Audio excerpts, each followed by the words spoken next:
Hey everyone, Zev Green at CrossFit 184. This is episode number 1 of Chalk Talk, name of the video series we're going to start doing for all you guys out there. Have some questions about how to do things. So it'll be movement demos, health and fitness, nutrition questions, different kind of stuff that we do here around the gym. So if you guys have anything specific, mobility-wise, injury prevention-wise, accessory movement-wise, anything at all that has to do with health and fitness, CrossFit, strength, conditioning, let us know and we'll get a video out there to you guys.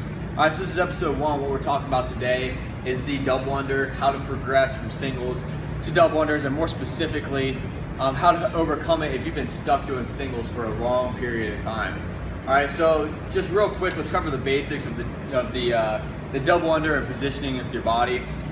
Pretty common stuff that typically a lot of people know. Your elbows should be in, arms really close to your side. Your wrist should be below your elbows. All right, so you're jumping straight up and down on your toes. You're avoiding bending your knees here, all right? Jumping up here on your toes makes it easy to keep that rhythm going when you guys start using the jump rope. That rhythm and timing is very, very important. All right, another cue that we give our athletes that is a little bit less common is to try to look down at your toes when you're jumping. All right, so look down, see your toes in front of your body. All right, what that's gonna stop you from doing is bending your knees back. You're shooting your body backwards in this arc motion, and what happens is you pull that rope into your shins. That's when you trip up. All right, so those are some basic setup for the jump rope. Again, typically people know general rules for the double under and single under setup wise. All right, so let's talk about progressions from singles to doubles. All right, if you're someone that always scales your double unders to singles, if you just do a whole bunch of singles, you have to stop the singles. Quit doing single unders. In no way does this transition into being able to do double unders effectively, efficiently, optimally. All right, so stop doing single unders if that's what you're using as your scale. All right, what you need to do in place of those singles to scale in workouts are hip taps. All right, a couple other things we'll talk about in a minute. All right, so drop the jump rope, don't use it, don't touch it for probably a month, and work on this drill of hip taps. All right, so what this is, your arms are gonna be next to your side, hands next to your hips, really similar position of where your jump rope would be. All right, you're just gonna jump off the floor, tap your hips aside. All right, so notice you're tapping your hips at the top of the jump.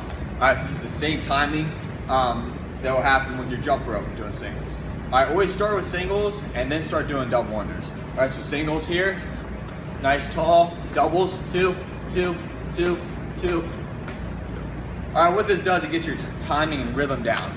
You feel when you need to speed up the rope, when to whip your hands to get that rope spinning for that double under. Just make sure if you guys mess up or if you get tired, always start back over singles and then go into double. All right, because that's what's gonna happen when you get the jump rope. You're gonna do some singles, and then you're gonna go into double unders. Some people, not too many people, go straight into double unders right away. All right, a little bit more advanced. So start with singles and then do the double unders. All right, one more time. Jumping nice and tall, singles, doubles, hitting your hips at the top of your jump. If you mess up your timing and you're tapping when you're on the ground, go ahead and stop and reset. All right, if you guys are good at double unders, that should be very simple to do. If you mess up your timing or in the middle of a workout getting in a hurry, you'll find that it can be challenging. All right, so that's scale number 1 that we use here. I would use that probably a month straight, working on that timing drill every day, every couple days, a few times a week, whatever you have time for. All right, so it's those hip taps. All right, next thing you're gonna do, I would recommend going out and buying a rubber jump rope, something thicker than the speed ropes you typically see in a CrossFit gym. All right, just from a sports goods store. So a thicker jump rope is gonna help you feel the weight of the rope and feel when you should whip, when you should go for that double under. All right, so start doing your singles and then doubles with the heavier rope. Lengthwise, for your jump rope, we see and hear a lot of different things. All right, if you're measuring your jump rope, we've heard people say 1 foot to your chest, to your armpit, to your chin. All right, a bunch of different things. The shorter your jump rope is, you have the less room for air. All right, so if you start here, as you move your arms out, that jump rope comes up your shins. That's when you're gonna trip up. All right, so if you have a little bit longer jump rope, when you extend out, the rope's not gonna come up as high as fast. So it's a little bit easier for beginners to start out with a little bit longer rope. Should be almost your collarbone when you're standing on the rope with 2 feet. All right, so again, grab a heavier rope. I'd recommend doing 3 singles, double, 3 singles, double. All right, from there, 2 singles, double, 2 singles, double, until you're eventually doing single, double, and then string together some double unders. All right, you shouldn't have to spend too much time with a thick rope. It's really just a timing tool, help you feel when to whip your wrist. All right, after you spend a little bit of time with it, do some reps with it, then you can go back to your speed rope, the cable rope that you're all probably used to seeing in the CrossFit gyms. All right, and then doing the same thing here. All right, so you're gonna be doing 3 singles, a double under, 3 singles, double under, 2 singles, double, until you're doing fluent double unders. Just make sure all the same rules apply. Look down, find your toes. You're jumping straight and tall, whipping your wrist at the top.